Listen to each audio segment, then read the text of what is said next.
Hello. Welcome to the weekly Top 10 news brought to you by Solarica, the world's first online community dedicated to solar energy. Solarica wishes everyone a very happy new year 2013 and prosperous growth of solar energy industry and enthusiasts this year. On January 1st, the Australian state of Victoria closed two of previous feed-in tariff programs, in favour of a new program that pays 8 cents per kilowatt-hour for solar photovoltaic plants up to 100 kilowatts. The new feed-in tariff rates only apply to excess electricity delivered to the grid, and minimum rates for subsequent years will be updated by the Essential Services Commission on an annual basis until 2016. On January 3rd, US President Barack Obama signed a deal, which revises tax rates for Americans. Solar photovoltaic, concentrating solar power and other renewable energy projects will benefit from an extension of 50% bonus depreciation through the end of 2013. The deal also prevented an estimated 7.6% cut to pending Section 1603 grants for PV and CSP projects until at least early March 2013. Finally, the deal extended the research and experimentation tax credit for renewable energy technologies. The deal avoids automatic tax increases and spending cuts which would have otherwise been implemented. It also extended the production tax credit, PTC, a key support for the US wind industry. The deal was particularly important for developers of a number of large solar projects which qualified for the Section 1603 grant by the program's December 31, 2011 deadline, but which will not receive the grant until the projects meet completion criteria. PV manufacturer China Sunergy has established a new manufacturing facility in Istanbul, Turkey with its local partner Seoul Energy Investment Corporation, PV systems provider and installer in Turkey. The production plant covers 22,000 square meters and is located in the trade-free zone in Istanbul. It has a 150 megawatts PV module line installed and will become operational in January.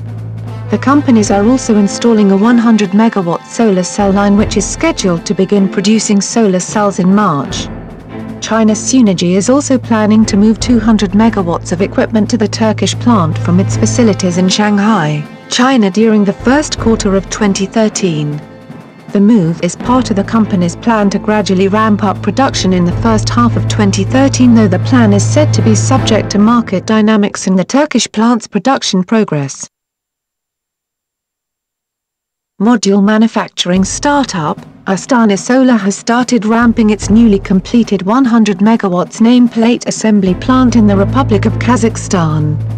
A subsidiary of Kazatomprom, one of the world's largest uranium mining companies, Astana Solar has already received supply contracts for its modules from uranium mining firm, Katco, which is a joint venture business between France-based Erivan and Kazakhstan-based Kazatomprom, both nuclear power providers. Initially, Astana Solar is planning to ramp to 50 megawatts capacity in the first quarter of 2013, with further expansions dependent on market demand and silicon production expansion. Ghana is set to be home to Africa's largest photovoltaic power plant after a UK-based firm announced plans for its construction. The $400 million 155 megawatts Zima project will be handled by the Blue Energy Company, and is set to provide electricity to more than 100,000 homes upon completion in October 2015.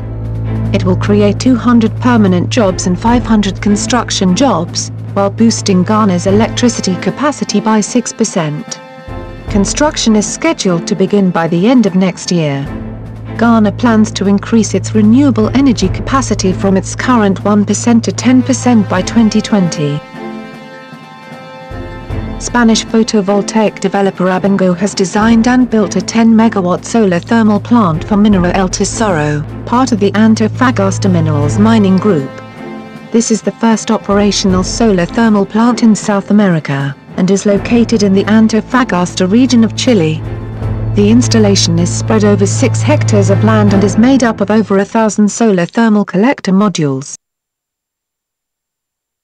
Alta Devices on Friday unveiled its first product, a flexible, extremely lightweight and fully portable solar charging mat designed for the U.S. military, which also achieves the highest efficiency of any such solar portable charging device used by the armed forces. Alta Devices' new solar charging mats come in two sizes with differing energy outputs, 10 watt and 20 watt, both which offer world record energy efficiency of 24.1%. Alta's reference charging mats are a huge improvement over the bulkier solar chargers currently in use by the military, weighing in at only 120 or 240 grams, and the panels themselves can be bent and twisted without damage. The charging mats are about the thickness of a magazine and can be folded closed like 1-2, protecting the solar cells when not in use. Alta's mats can be easily hooked up via a cable to a rechargeable lithium-ion battery carried by a soldier, which can then be used to power any sort of gadget, including consumer devices like an iPad or iPhone. The data shown by the Environment Ministry on Saturday indicated that new solar power installations in Germany hit a record high last year. Capacity grew by more than 7.6 gigawatts, breaking the previous records of 7.5 gigawatts in 2011 and 7.4 gigawatts in 2010, and far above the 2.5 to 3.5 gigawatts that Berlin would like to see each year. An Environment Ministry spokesman said installed capacity in the last quarter of 2012 was less than a fifth of overall installations last year as subsidies were cut. The ministry expects new solar power generating capacity of between 3.5 and 4 gigawatts in 2013. Mexico, Chile and Brazil are to lead the growth of PV in the South American region, driven by policies like the Renewable Portfolio Standards and the implementation of net metering. According to the latest NPD Solar Buzz report, Emerging PV Markets Report, Latin America and Caribbean, the demand for PV is set for high growth through 2017. An annual growth rate of 45% is forecasted. Ground-mounted systems are seen as the dominant sector in the region, poised to provide 60% of PV demand by 2017. Commercial and residential segments will see increased PV adoption from 2015 onwards, driven by lower PV prices, and local installers start getting more active targeting new revenue sources. The off-grid segment will also continue to grow with increased demand from rural electrification and development initiatives. In the last week of December, Enel Latin America, a subsidiary of Italy's largest utility Enel, submitted requests for the environmental licensing of 3 photovoltaic projects totaling almost 400 megawatts to Chile's Environmental Evaluation Service.